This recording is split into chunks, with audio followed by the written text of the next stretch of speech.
नागपुरात सध्या कडाक्याची थंडी आहे, परंतु राजकीय वातावरण मात्र तापायला सुरुवात झालेली आहे।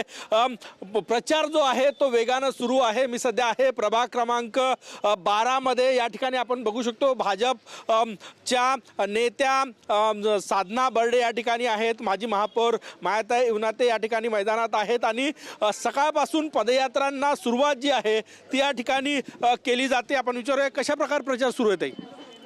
प्रचार जोरात सुरू आहे। कडाक्याची थंडी असली तरी आपले कार्यकर्ते सर्व आणि कार्यकर्त्याच्याच भरोश्यावर आपण पक्ष जिंकत असतो। तर कार्यकर्त्यांचा खूप उत्साह आणि उत्साहाने ते आमच्याबरोबर फिरतात आणि आम्ही चारही नगरसेवक सोबतच फिरत असतो प्रत्येक एरियामध्ये। विकासाच्या मुद्द्यावर कशा मुद्द्यावर निवडणूक लढते? आम्ही विकासाच्या मुद्द्यावर आपल्याला माहीत आहे का गल्ली बोळात कोण काम करत आहे। आज एक फोन गेला की लाईट लागतो, पाण्याची समस्या असन, गटर लाईनची समस्या असन, ते भारतीय जनता पार्टीचाच कार्यकर्ता करत आहे। म्हणून त्या विकासाच्या भरोश्यावरच आम्ही तिकीट मागितली आणि आम्ही कामं करत आहे। माहीत आहे माजी महापौर आहे तुम्ही, पुन्हा निवडणुकीच्या रिंगणात आहे, कसा रिस्पॉन्स मिळतो? आम्हाला आमच्या प्रभागातून चांगला रिस्पॉन्स भेटत आहे, कारण का ते जनताला माहीत आहे की हे चारही नगरसेवक जे आहेत हे काम केलेलं आहे। प्रभागामध्ये माजी नगरसेवक राहिलेला आहो आम्ही आणि प्रभागाची समस्या सतत आम्ही सोडवत आलेला आहो।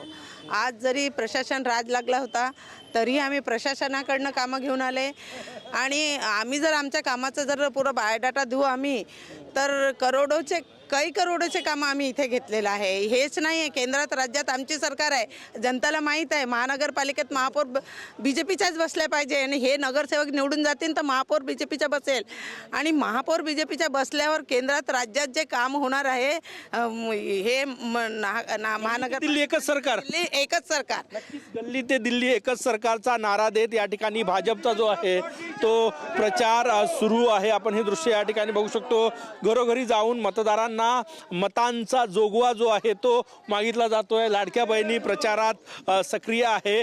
कडाक्याची थंडी परंतु राजकीय वातावरण मात्र तापायला लागलेलं आहे। कॅमेरामॅन सचिन सयामसह गजानन उमाटे, TV9 मराठी, नागपूर।